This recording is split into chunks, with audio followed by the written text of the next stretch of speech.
Okay, before that, right, once again, thanks so much for allowing us to record this session for the purpose of training and for the purpose of learning. And would it be okay for us to use this session for the training purposes? Yes. Okay, Go thanks. ahead. Yeah, thanks, Mavis. So what would you like to explore today?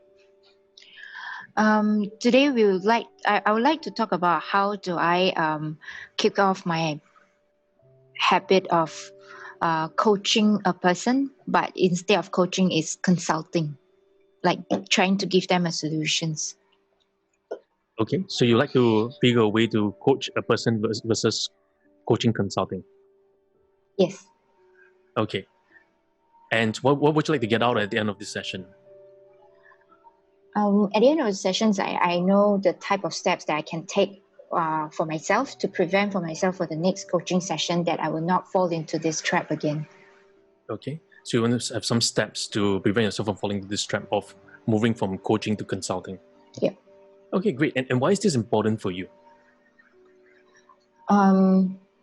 Because then I will be coaching fully to the person who the person is rather than giving a solutions.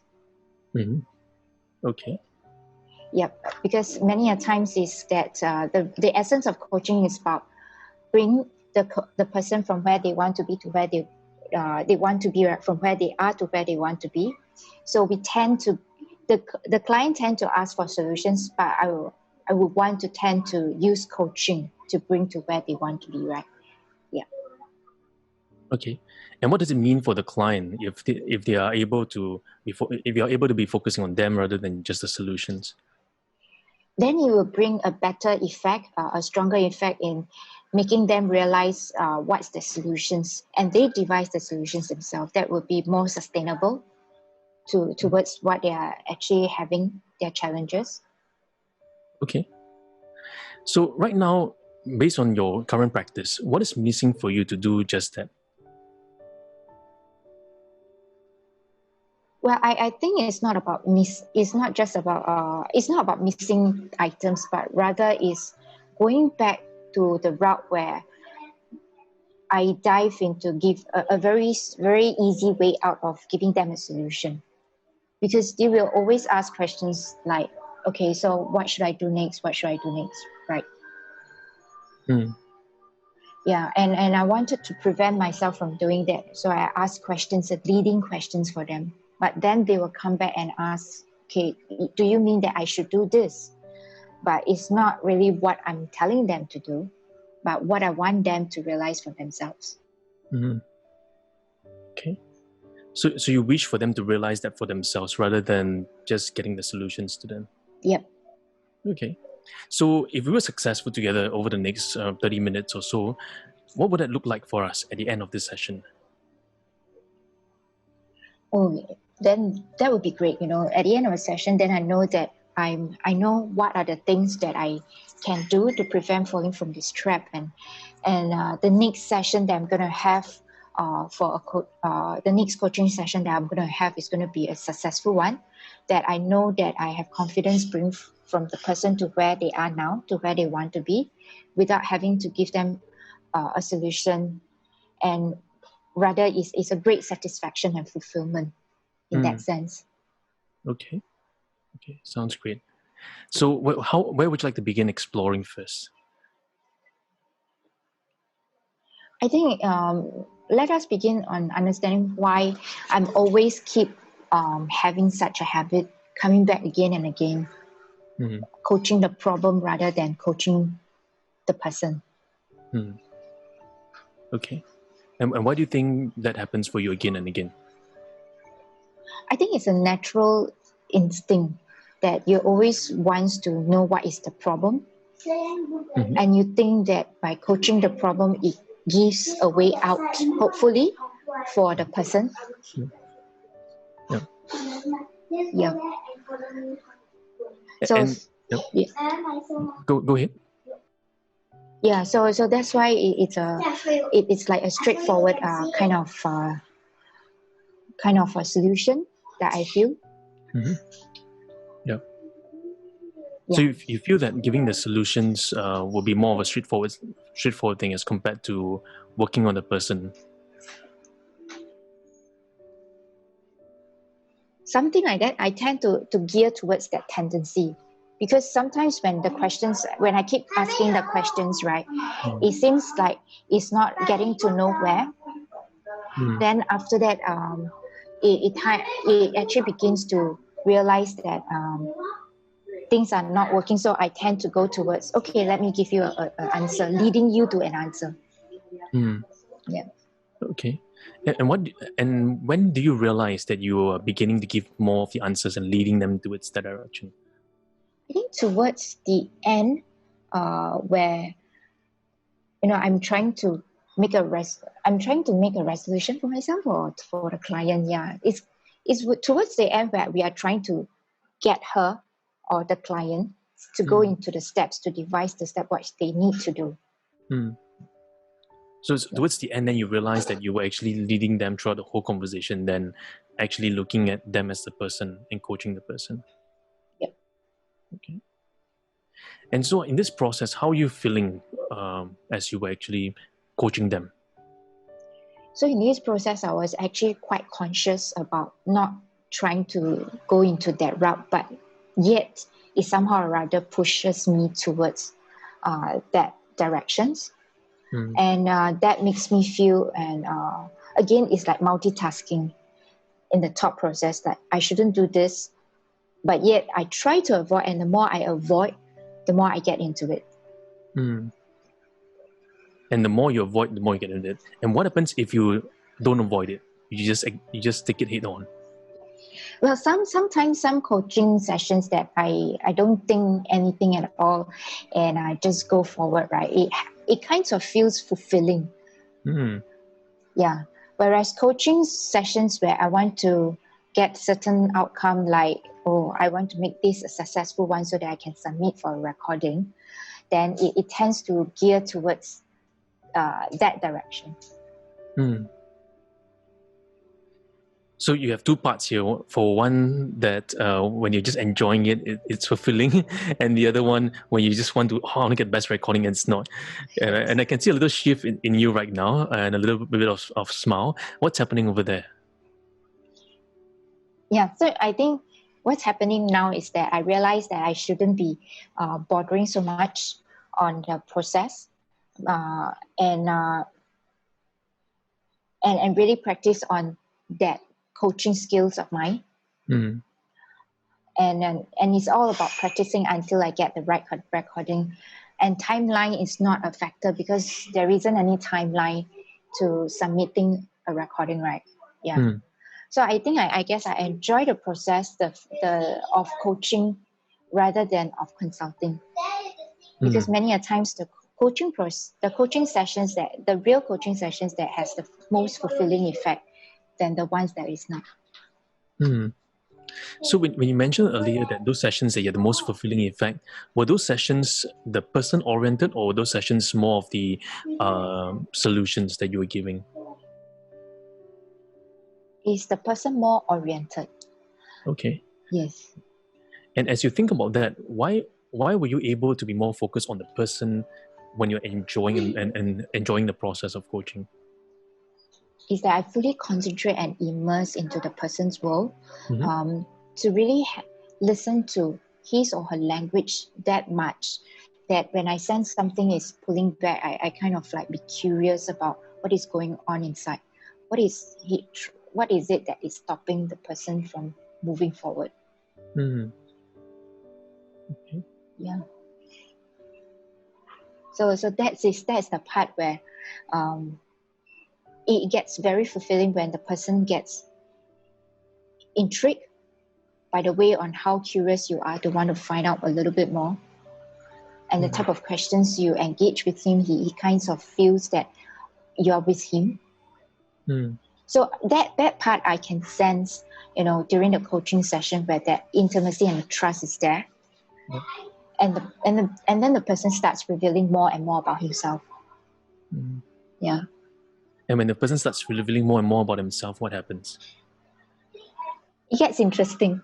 Then you get to know the other side of the persons, and then you realize that, okay, this is what he is, and how you can actually help him to get out from where he's stuck, or you feel that he's stuck, you know. But so then again is when many a times when I feel that he's stuck, I may want to question him and say, is this how it seems to be? You know, what I'm feeling, is it the truth? Yeah, so it's quite fun and interesting. Okay. And at the end, for this particular client, when you were enjoying the process and having that fun process as well, how did they feel? How did it impact them? Yeah, they actually feel it's a whole new thing. Like, for example, just last week I had a coaching set. I had a session that was not planned actually. So what happened was, at the end of the day, the person was telling me this statement. He said, "Hey, you know what, Mrs. I think this, no one ever told me about, no one ever coached me in this way, actually." And I said, okay. Then his smile and his depositions, you know, it feels very fulfilling after looking at that and realize that I did something impactful for him. Wow. At the end of it. Yeah. Wow. Yeah. And as you're just sharing that, you know, as you talk about the deposition of the person, and I can also see a glow on your face, that that's something that really resonates with you about what coaching is. Correct. Yeah. Yes. So yeah, that's what coaching is, right? Is to impact the persons and making a difference in a person's life, so that you know that you're truly bringing the persons moving forward, rather than making themselves stuck at where they are or dwell at where they are. So that's what I love to do and I like to do. So I've been doing that for a lot of young people for the last 8 years, and it's quite fulfilling to see someone progresses, you know, from there.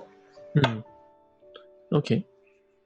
So how easy is it for you to, you know, enjoy this process? Because early on you mentioned that you tend to fall into the trap of getting all the things right, wanting to perform. And now you say, hey, actually, when I just let go of the process and I just enjoy, you know, the client also gets impacted.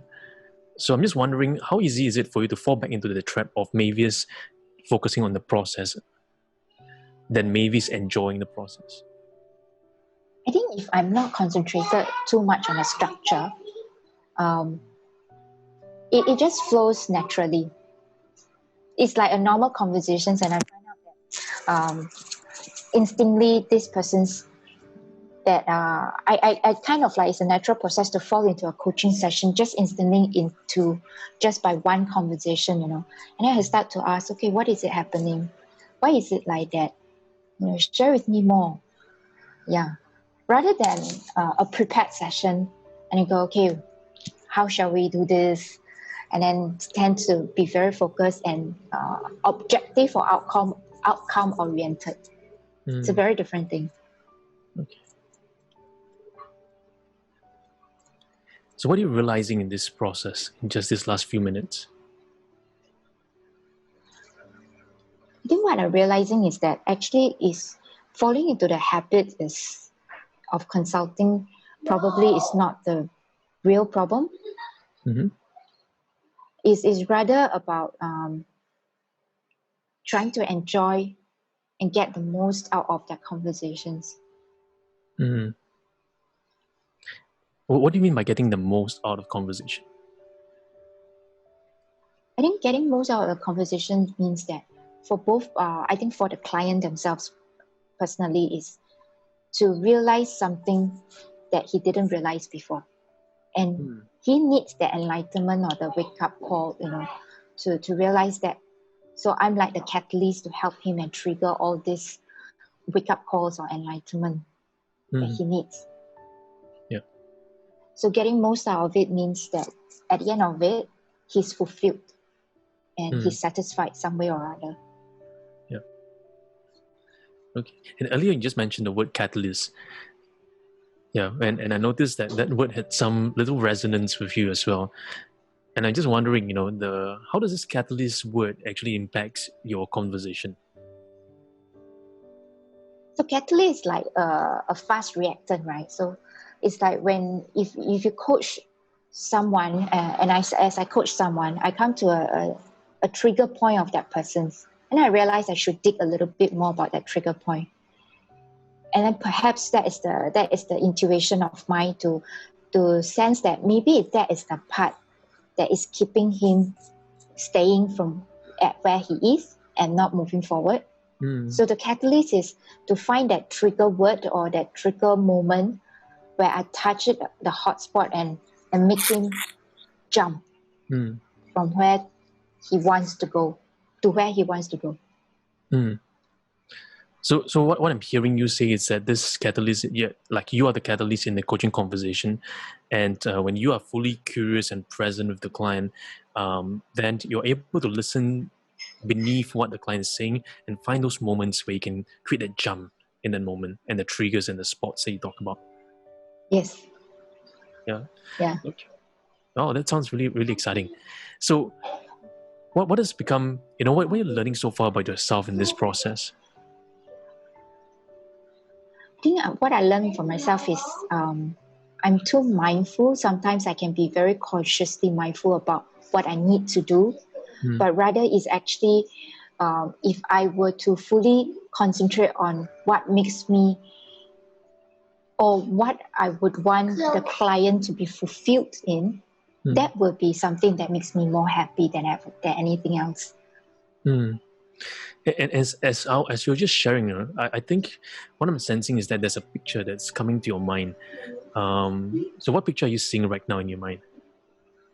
Yeah, you're right. Jedi, when you were talking about what I learned about myself, right, it's more like picturing, a happy person.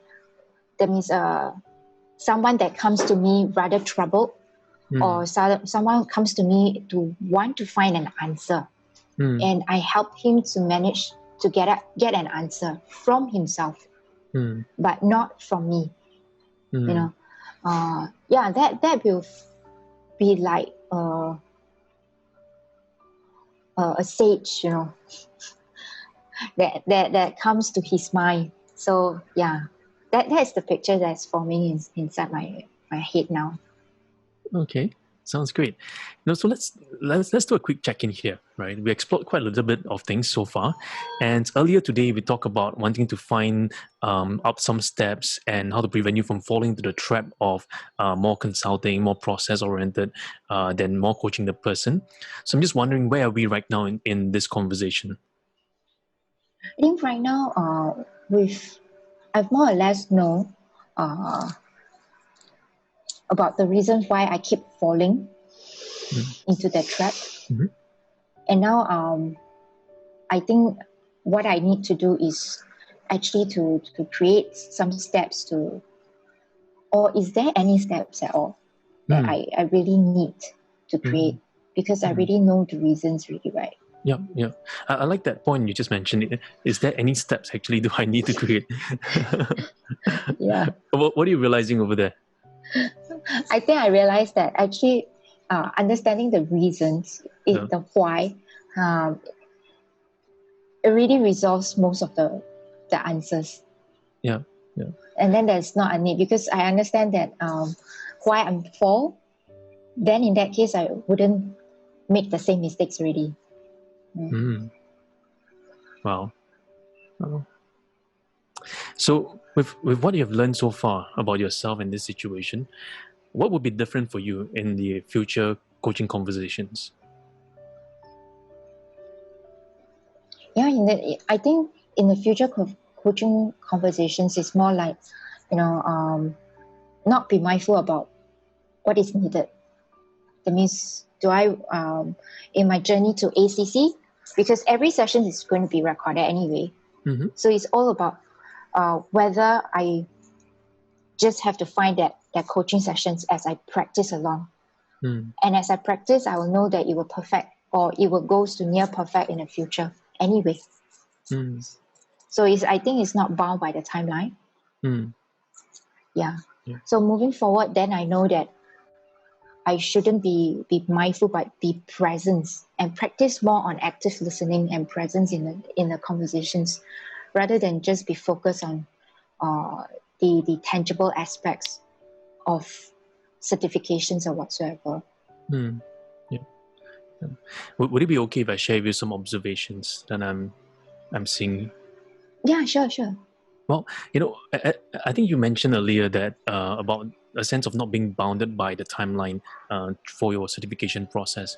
But what I'm sensing is that perhaps this could be one of the reason that's underlying all this, that gives you the sense of I need to perfect the recording faster. I need to do it, and because of the peers that, hey, oh, this peer is getting them, this is getting that, and it kind of add that unconscious pressure on you, and without you realizing that you once upon a time enjoyed the process, but now you're so focused on, oh, I need to get the process there.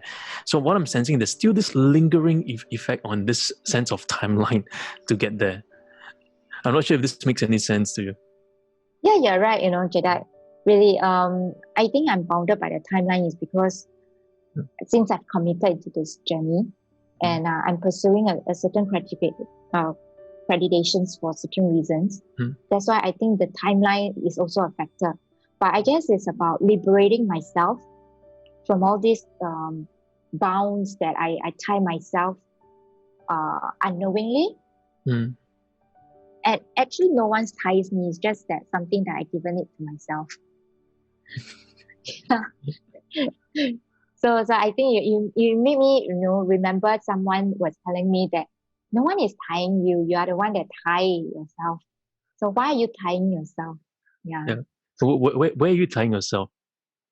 You mean why am I tying myself? No, where are you tying yourself down? Where am I tying myself? I think I'm tying myself down in terms of emotionals and the mental state of mind.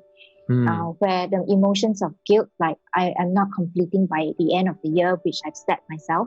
And I've always actually told and educate about people on accountability. Right. It's like why New Year resolutions has not been fulfilled is because we ourselves cannot be an accountable factor for everything. So that's why it's like I'm making myself more accountable in a sense, and I tie myself mentally in the emotion states because of that reason.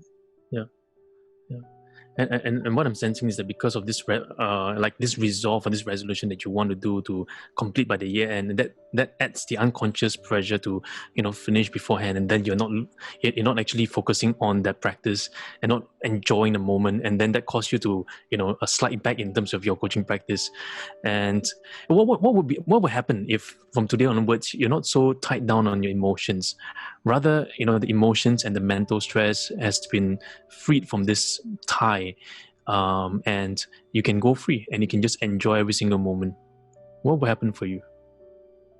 Wow, I think it's going to be amazing. It's going back to where I used to actually be very curious about finding that person's, how to help the persons move forward, right? So it's the enjoying part, because it's been a long time. I think it's been a long time, but sometimes I like that enjoyment and I appreciate that enjoyment more than some structured coaching sessions I'm in. Yeah. Or I've actually planned for myself, you see. And who has the power to untie the tie? I think it's myself. Okay. And what could you do to cut out the tie?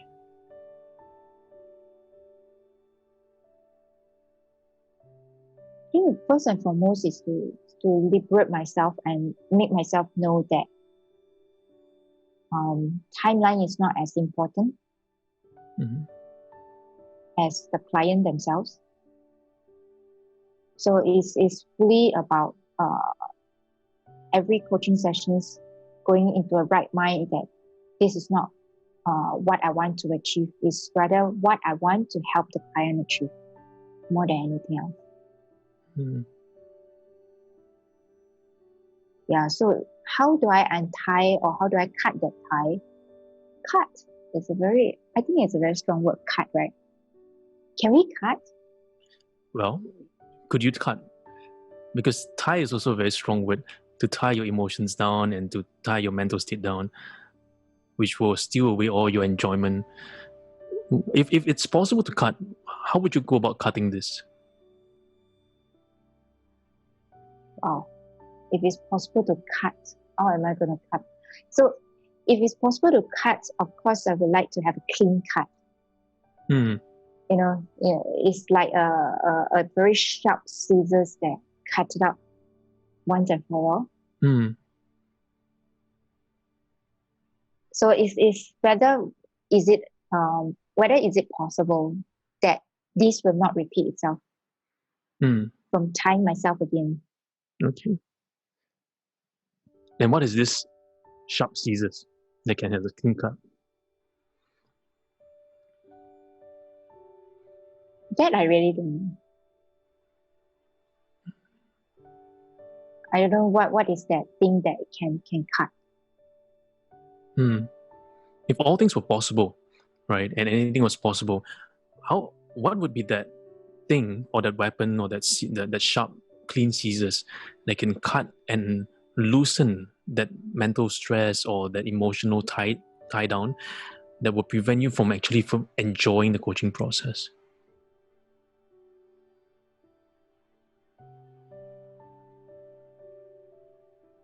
Everything is possible. What can be cut? Wow. Yeah. That's a very good question. Because everything is possible, what can be cut? What can be used to cut? Yeah. What could it be? Yeah. I guess it's like a chopper. A chopper, okay. Like the barang chopper. like a season, a season where it's a blade that just cut it off. Okay. That cut it off and cut that probably the negative thoughts that comes. Let's just cut it off. Yeah. So that we won't even have any negative thoughts or even thoughts that conjure within ourselves about you need to do this, you need to do that. And what could this blade be, or this cut be? That could cut away this negative thoughts when it comes in, and can cut away all these things.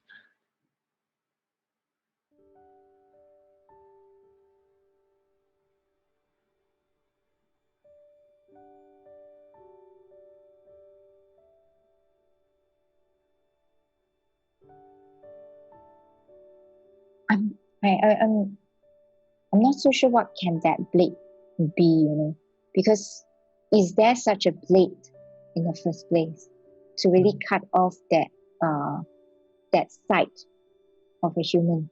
Okay. Well, if the string that managed to tie down your mental or your emotional part of you can exist, what do you think could happen for this blade?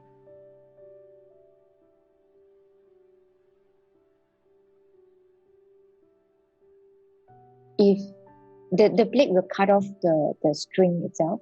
Yeah. That's for sure. Okay. And what could this blade be for you? And what could for yourself? It could be a mental cutoff. Mental cutoff. Yeah. Yes. It's like I think I get what you mean. So it's like a mental cutoff where I literally have inside my brain and my mind to devise that mental blade to say, hey, you have just cut it out and just remove that part. Yeah. And how are you feeling when you are thinking about that? It's much freer now. Like, is it if I were to take that away, then I won't be falling into that trap already.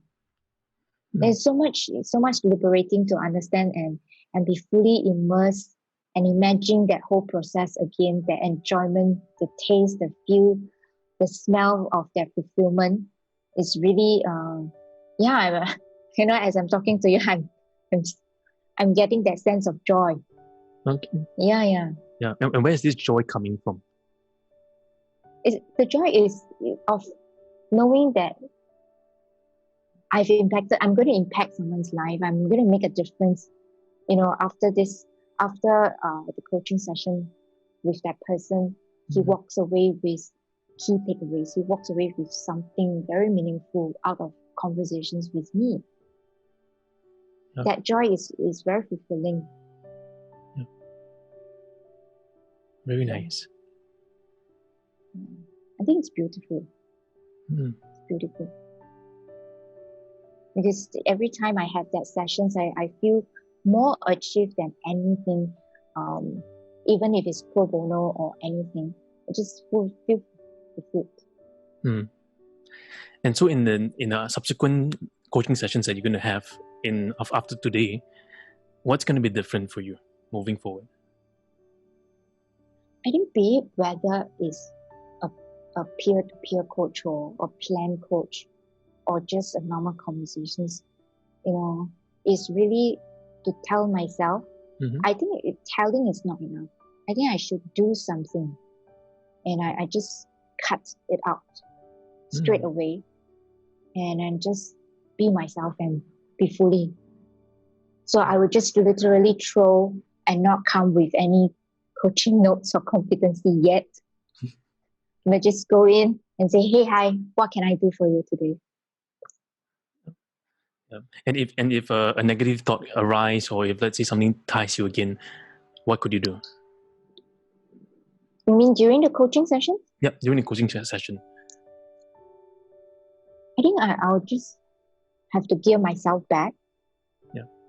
Like looking at that person again and recall what he's talking about and try to be immersed. I think the moment when I'm immersed into it, I shouldn't be having that thought, because I'll be fully swimming with him or her inside the coaching session, right?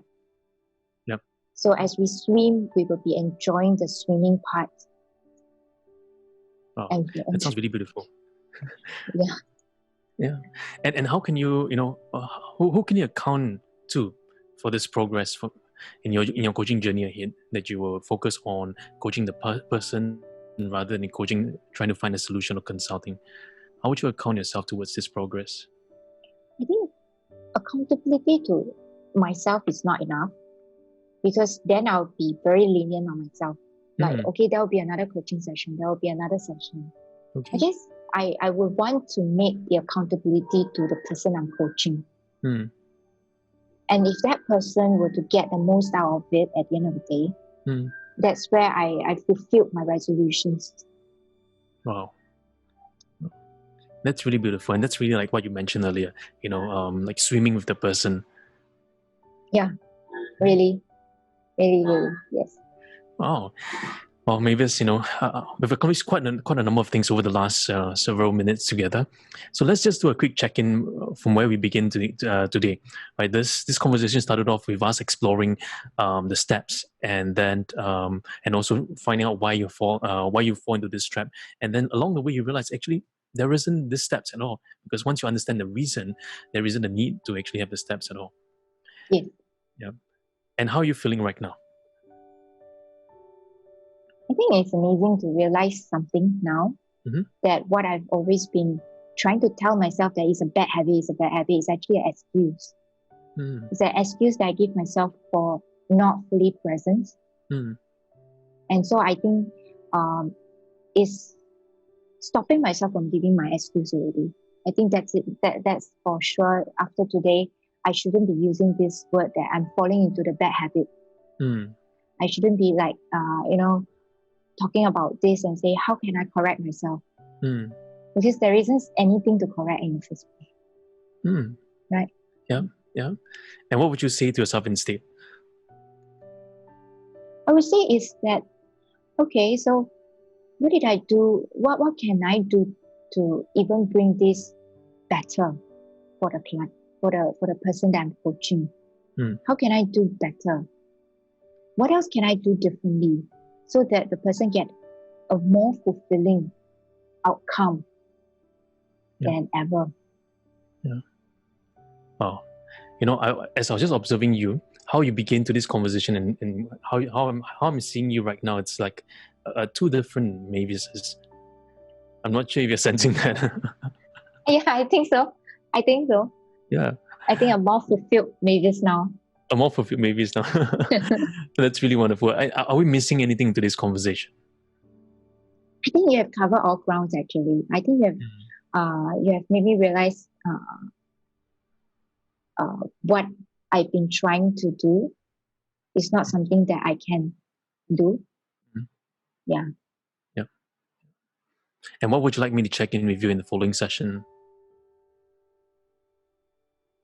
Maybe you can, the next following session, right? You'll be able to see me more fulfilled, or you will observe me asking, more other how to sharpen my skills kind of questions, rather than dwelling into the problem state. Okay, sounds really good. And I believe right now there's a picture right now in your mind. And what are you seeing? How are you seeing yourself right now? I think I find myself a little bit more powerful now. Yeah. Yeah. Yeah. And I can definitely feel that. I can see that over you, and like a little shine over your face as well. That powerful Mavis. Yes. Yeah. Well, thanks, Mavis, so much for today's conversation. Thank you, Jedi. And I look forward to seeing you in our next session. Yes, definitely. Okay. Thanks, Jedi. Thank you. See you really soon. Thank you. Okay. Bye-bye.